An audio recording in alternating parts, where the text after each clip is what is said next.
Olá, meu nome é Renata Vanner Mariquito, eu curso Ciências Biológicas no campus Luiz Meneghel e eu participei do Programa de Iniciação Científica Voluntária 2019 a 2020, tendo como orientadora a minha professora Roberta Cunha de Souza. Hoje eu vou apresentar para vocês o nosso trabalho intitulado A Análise de Produção Científica de acordo com o gênero dos orientadores de iniciação científica da Universidade Estadual do Norte do Paraná, que conta também como autoras a professora Juliane Priscila Diniz Sachs e a professora Cristiane Luciana da Costa.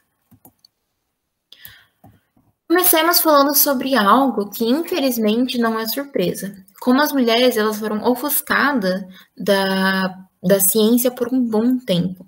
Isso porque essa área, a área das ciências, desde o seu início até agora, uma área muito androcêntrica. As mulheres, elas não apenas não tinham uma voz ativa na ciência, mas também elas recebiam uma educação mais precária. Isso se recebessem alguma educação científica. E isso, essas práticas, elas vinham principalmente de ideias de que mulheres eram menos capazes intelectualmente do que homens. E isso era por muitas vezes dado como verdadeiro. Felizmente, esse quadro ele vem mudando com os anos. E segundo o Conselho Nacional de Desenvolvimento Científico e Tecnológico, no século XXI houve um aumento de mulheres cientistas nas áreas da ciência da saúde e biológicas quando comparado ao século XX, fazendo com que haja, né, um equilíbrio entre os sexos nessas áreas. Entretanto, outras áreas, como a engenharia mecânica e a física, ainda há uma baixa representatividade, sendo que o percentual de mulheres nessas áreas não passava de 20%. E então, o que colabora para essa baixa representatividade? Porque tem que ter algum fator, certo? Os estereótipos de gênero são um dos principais fatores associados a isso, principalmente que estão relacionados à ciência e tecnologia. Por exemplo, quando se acredita que as mulheres não são tão capazes quanto os homens nessas áreas, e isso faz com que outras mulheres acabam se subestimando e acreditando que não têm o necessário para continuar. Outro exemplo que ainda se encaixa nisso é de que homens têm um desempenho maior e melhor, um desempenho acadêmico maior e melhor, e que inclui também a produção acadêmica. Com isso, o objetivo desse trabalho foi analisar a diferença, né, entre os sexos quanto à produção dos candidatos a orientador do Programa Institucional de Bolsa de Iniciação Científica, o PIBIC, na Universidade Estadual do Norte do Paraná, no ano de 2019.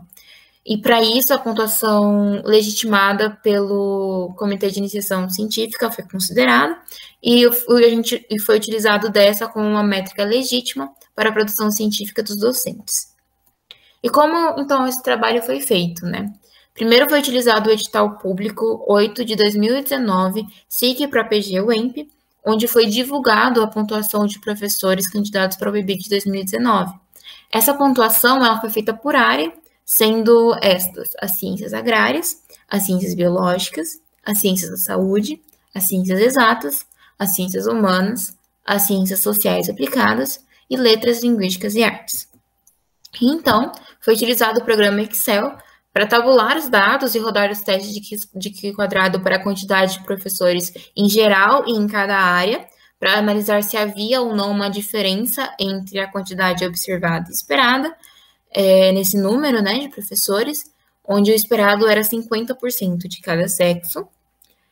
Também foi feito em quadrado exclusivamente para a quantidade de professores dentro da área de ciência e tecnologia, que foi considerado as ciências agrárias, ciências exatas, ciências biológicas e ciências da saúde. E ainda foi calculado as médias e os desvios padrões para cada área, entre os gêneros e entre os gêneros de cada área. Por fim, foi utilizado o programa Estatística 12 para que fossem feitas análises interferenciais, onde a produção de área de avaliação agiu como uma variável dependente e o sexo como uma variável categórica, para que fosse possível analisar se há diferença da pontuação entre as áreas e o sexo. Como resultados, né, foi visto que 95 pesquisadores passaram pela qualificação de orientador do PIBIC, sendo 52 desses homens e 43 mulheres, E quanto à área de ciências e tecnologia, havia 58 pesquisadores no total, sendo 34 homens e 24 mulheres.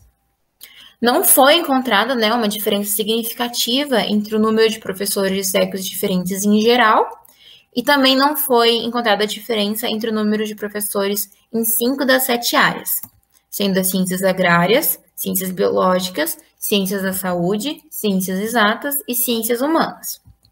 Entretanto, houve sim uma diferença no número de professores em 2 outras áreas, sendo elas as letras, linguísticas e artes e ciências sociais aplicadas. Mas por que, né, que isso aconteceu?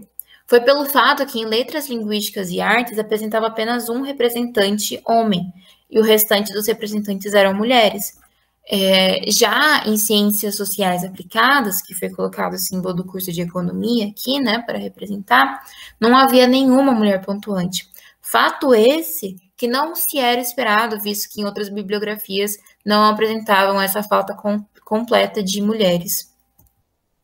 E quanto à pontuação, foi visto que as mulheres elas tiveram uma pontuação de 694,98, com desvio padrão de 553,67, e os homens tiveram uma média de 675,69, com desvio padrão de 631,80. E aí, feito um modelo linear geral, foi visto que não havia diferença significativa entre essas duas médias.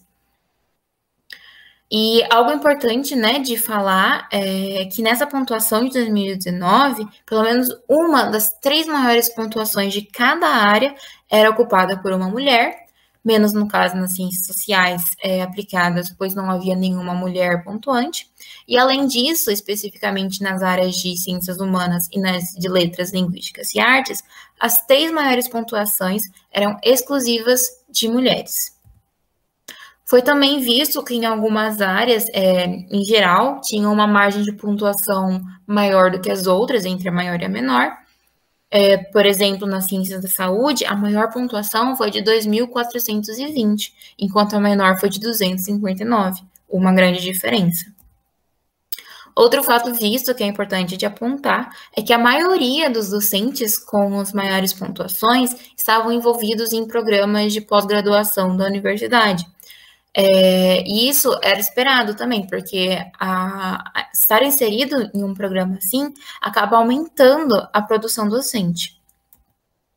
Por fim, com esse trabalho, foi possível ver que na Universidade Estadual do Norte do Paraná, as mulheres não vão produzir menos que os homens, não havendo uma diferença entre esses quanto à produção acadêmica.